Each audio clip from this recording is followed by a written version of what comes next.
Magomed Ankalaev is going to brutally KO Aleksandar Rakic at UFC 308 in Abu Dhabi. Now, in this video, I want to discuss quite a few things, right? This fight being booked because I feel like we're all like, why wasn't Ankalaev the guy for the title? So we'll talk a little bit about that and why I think the UFC actually booked this matchup, because I think that there might be a little bit of a foul agenda on the side of the UFC when it came to booking this particular matchup, which we'll discuss. And then I want to get into the, in depth here and break down this matchup, because despite what I think about this fight being booked, this is a fun stylistic matchup because both guys are very talented. They both have their strength. They both have their weaknesses.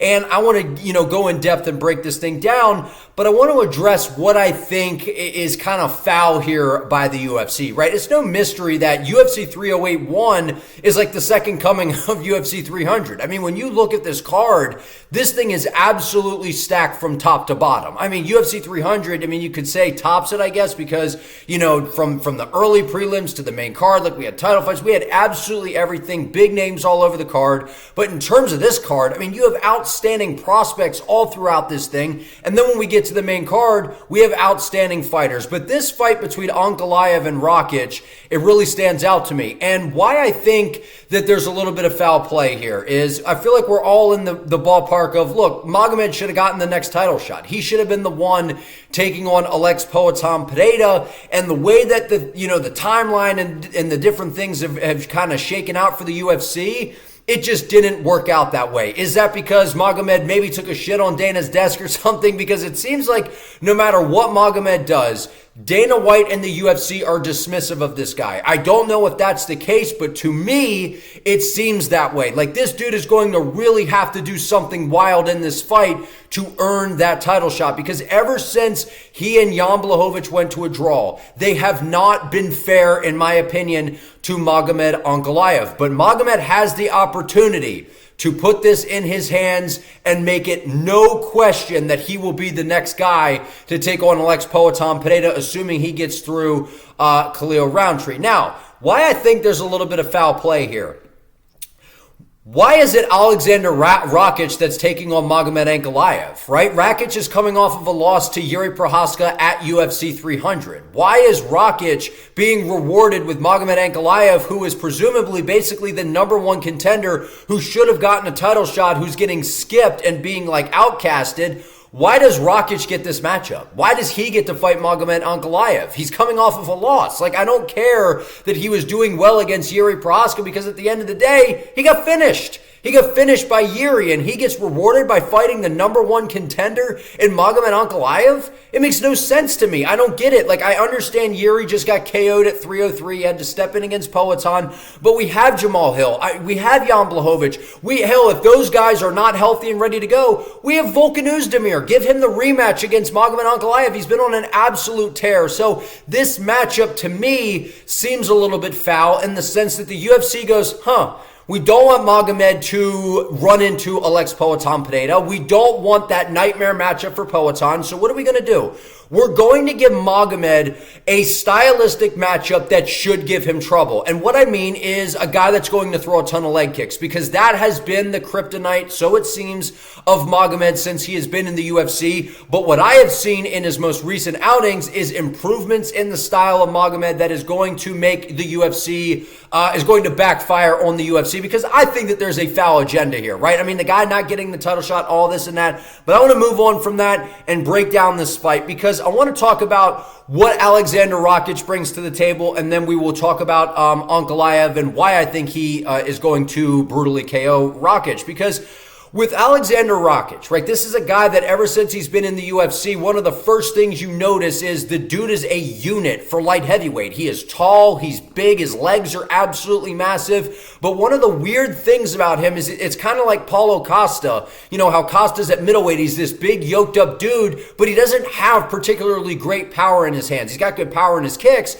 but when it comes to the punching, he doesn't have a ton of punching power. And when you look at Aleksandar Rakic, he's basically the exact same way. This guy has a very, very basic style on the feet. He has a decent jab. He has a decent two. He basically only throws 1-2s, and he doesn't have a lot of steam on his punches. I don't know why that is. I don't know how you're as big as this guy is and don't particularly have great power in his hands, but he has really powerful kicks. He's got very powerful kicks, and that is where he does the bulk of his damage, is he attacks your legs, he attacks the body, and then eventually he might be able to find a head kick upstairs like we saw against Manoa back in the day. We've seen him go toe-to-toe with Jan Blachowicz. We have seen Aleksandar Rakic even against Jiri Prochazka at UFC 300, where we know Jiri doesn't check leg kicks. He doesn't address leg kicks at all. So we knew that Rakic was going to weaponize that in that matchup. So coming into a fight with Magomed Ankalaev, there is no mystery to what he is going to try to do. He's going to spam 1-2s from the outside, and he's going to try to attack the legs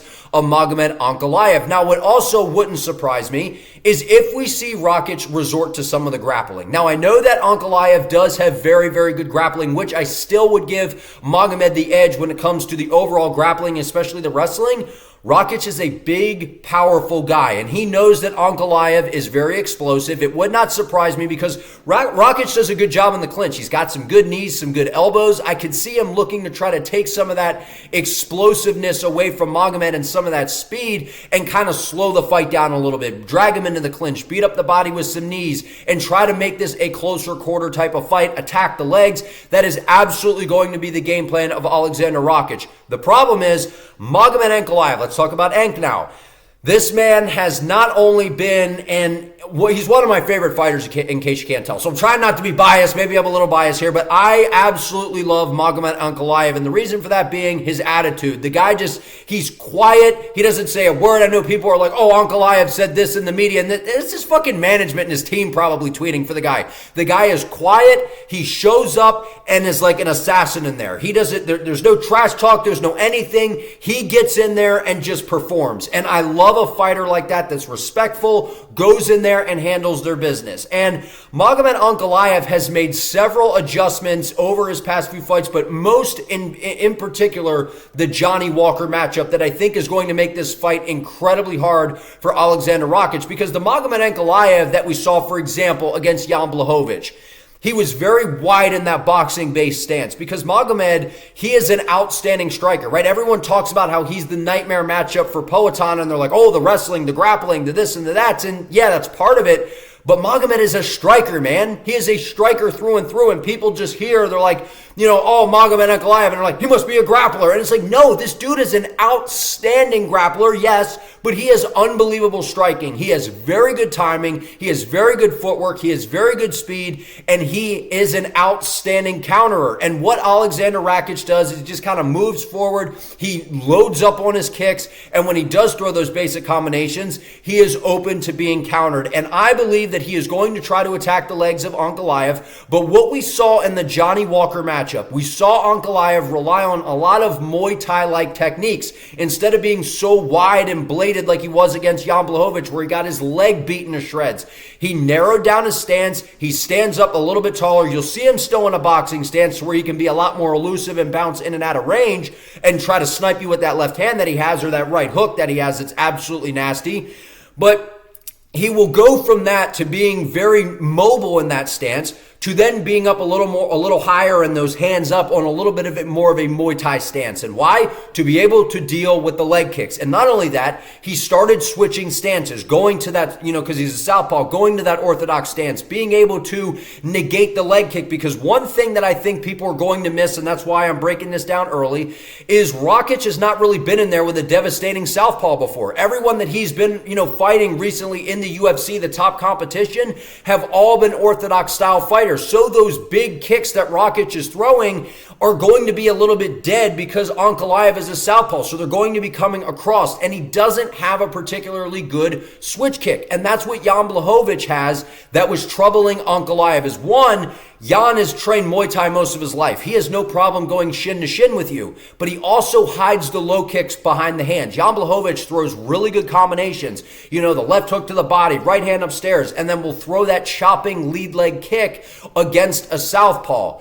Aleksandar Rakic, he doesn't throw in combinations. He spams 1-2s, loads up on these kicks. You can see him coming a mile away. And I believe that Ankalaev is not only going to be ready for those kicks, whether it's checking them, whether it's sliding in and out of range to avoid them.